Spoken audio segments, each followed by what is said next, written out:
you don't want to go home too early after the tournament, I'll tell you that. Well, Vladimir Vasiliev is the Soviet coach. There's the assistant coach for the Canadian team, Pat Burns. His team back in Canada, the Hull Olympics. Bert Templeton is the head coach for the Canadian squad.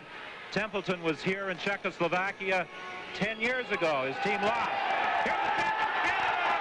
Great save as Fleury cut in as he was set up by Sanapas.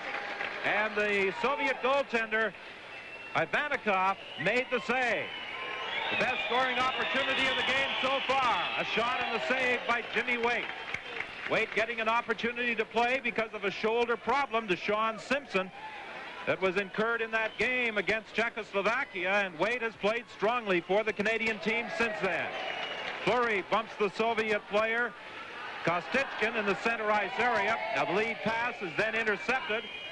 Shesterikov for the Soviets in front, and a shot is fired wide by Zalapukin. Back at the line, the Soviets managed to keep it in. Shesterikov couldn't get a shot away as Wesley got to the puck first. Elnick dumps it out into the neutral zone.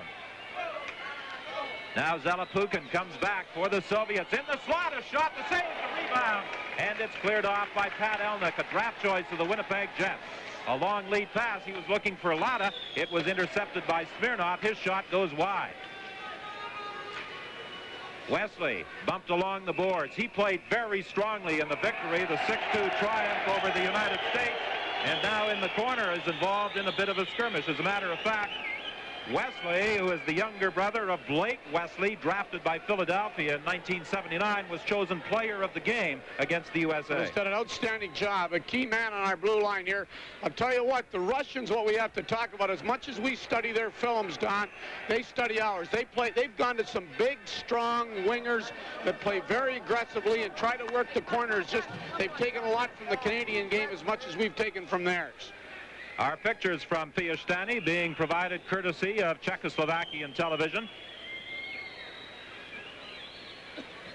Zagorodny waved out of the face-off circle. David Latta, draft choice of the Quebec Nordiques, into the circle now for Canada. The puck comes back to the line, and it's whistled just wide by Popov.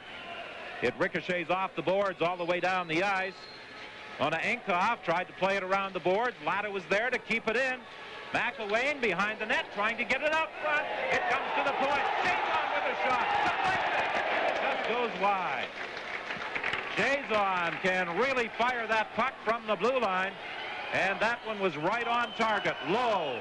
And the goaltender, Ivankov, made the save, but a Canadian could not get a stick on the rebound. Don, you know, Ivanikov was the all-star goalie in the Four Nations Cup, but what I want to mention here is we talk about the poor record of the Russians, but they have 10 players in the lineup that play in the elite division in Russia, which is equivalent to our NHL. I mean, they don't have a bunch of guys out here that just bought their skates when they came over, you know what I mean? They got some real good hockey players out here.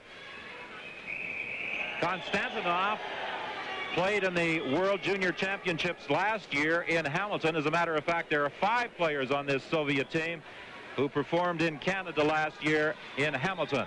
Back at the line, Chazon with a shot. It went off a leg wide, and Huffman has to chase it back into his own zone. Huffman plays it around the boards. Osipov trying to keep it in. It comes back to the line. Galchenyuk unable to keep it in as it's poked to the blue line by Canada's Nemeth. Now in the center ice area, Kurz picks it up for the Soviets, stopped at the line. The Canadians gain possession.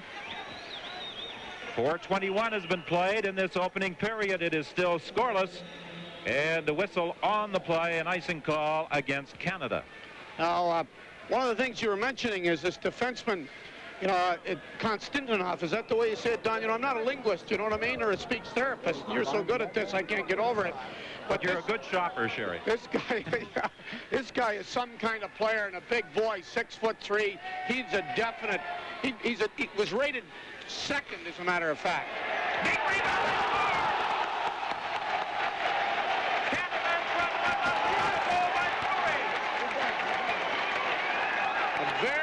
Big goal by the Canadians, a big goal. The puck is dumped in. They beat them to the puck. Make no question of that. Just an excellent. Now take a look. Canada beats him the puck. Now there's the rebound. We talk about the second shot.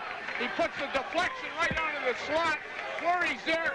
The goalie's off balance. He's on his back. He looks like a whale out of water. The puck's in the net. You cannot give Fleury, a good player like that much ice and that much net. Take a look now. The puck comes around. Canada beats the defenseman to the puck. The rebound out in the slot. Fleury says, thanks very much. Give me that much net and I'll get a couple more. Keane took the initial shot. Zalapukin with a shot. Rebound. Zalapukin again.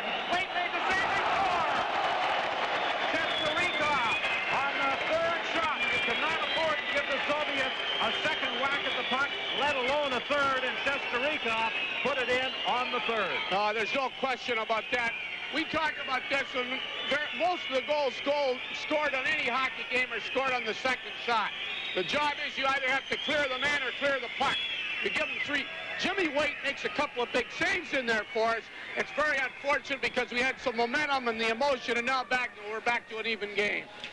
Just 11 seconds after Fleury, a product of the Moose Jaw Warriors, put Canada in front 1-0. Banging in the rebound on the initial shot by Mike Keane. The Soviets come back to tie it on the goal by Shestarikov.